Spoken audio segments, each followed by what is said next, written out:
Greetings, folks. Look, while canvassing on the doorstep, lots of people have said to me, Michelle, will you please raise the public awareness over serious concerns of University's Hospital Kerry and how it's been run and not been run properly by the top management. I'm requesting now John R. Higgins, the new CEO for the South-West Hospitals, and our Minister Stephen Donnelly for Health to intervene now into this top management crisis that's happening now in University Hospital Kerry. Look, we know for a fact there that consultant, Dr. Brian Moriarty, that amazing consultant doctor, his secretary has left almost 3 months ago, working in another job, in another position outside of the hospital, and her position has not been filled. And I believe senior management of University Hospital Kerry have refused to fill this vacant position. Now, think about this. How can Dr. Moriarty see his patients if there's no secretary there to make the appointments? And there are a backlog of patients to see Dr. Moriarty. This is a very serious matter, and only in Kerry would this be allowed to happen. There's also, we see a shortage of, I believe, 40 clerical officers and 7 porter positions, along with an embargo of 30 nurses positions to be filled in University Hospital Kerry. Look, staff morale now at the hospital is at an all-time low, as they have lost confidence in the ability of the HSE and senior management of University Hospital Kerry to provide regionally and nationally safe, timely and effective care for patients who attend University Hospital Kerry. We also see there yesterday how a patient went for an MRI to University Hospital Kerry, and when that patient attended the MRI department at the hospital, they were told, look, go back outside and hop on an MRI truck parked just outside the entrance of the hospital.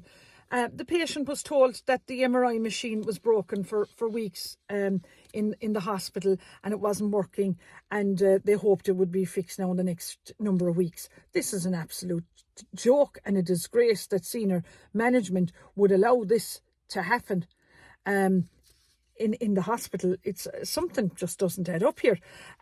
We also know that there's been mass exodus of staff leaving the hospital.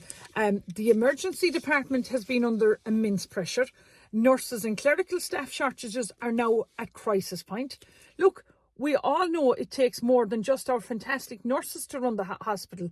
What about the great clerical men, maintenance men and women, and great clerical women and porters, ambulance drivers, paramedics, carers and cleaners, who are the backbone of functioning of this University Hospital Kerry?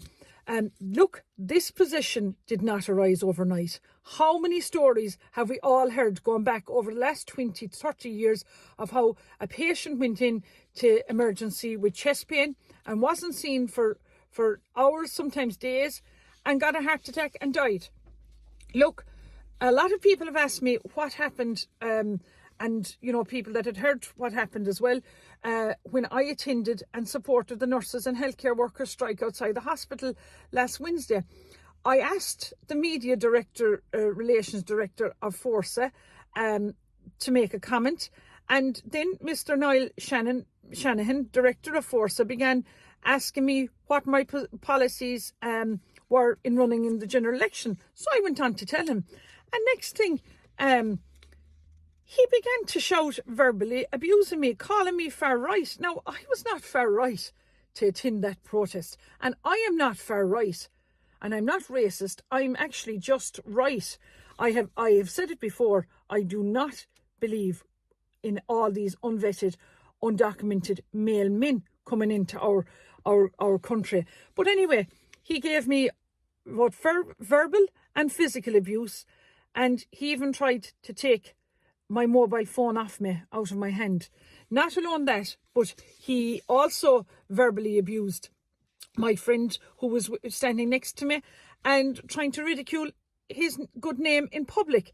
Now, the Irish Congress of Trade Unions and the Gardaí are all investigating this matter, and I will keep you posted on what happens.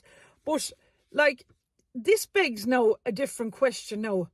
If SIPTU and Fórsa trade unions are representing the nurses' trade unions and healthcare workers, I believe they're also representing senior management of University Hospital Kerry.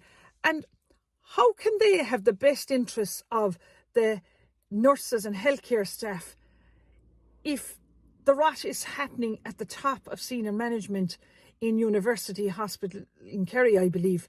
Surely there's a conflict of interest in both these trade unions standing up and fighting, in one hand, by the way, for the nurses and clerical staff, and in another hand, fighting for top management. Look, I am a huge advocate, as you all know, for our nurses and healthcare workers at University Hospital Kerry. But I have grave concerns now over the future running of University Hospital Kerry. If something isn't done to rectify this top senior management problem in the hospital. I myself am taking an independent stance on this now, and I'm calling on Stephen Donnelly, our Minister for Health now, to intervene before it's too late and there's more lives lost while patients are waiting for treatment at University Hospital Kerry. How can it take 48 hours from when a patient is admitted into A&E to they get treated or even brought for an X-ray or a CT scan? This is a joke. We're not living in Calcutta. In my opinion now, we need to drain the swamp and the rot at the top of University Hospital Kerry. If you elect me to Dáil Éireann, the people of Kerry, I will make sure that University Hospital Kerry will get the support from government to make the strategic leadership and changes that will allow University Hospital Kerry to deliver as it should in order to serve the population of Kerry. Look, I, Michelle Keane, am keen on my county and my country, and I'm asking ye now, the great people of Kerry, to vote number 1 for Michelle Keane. Gura Míle Maithagibh.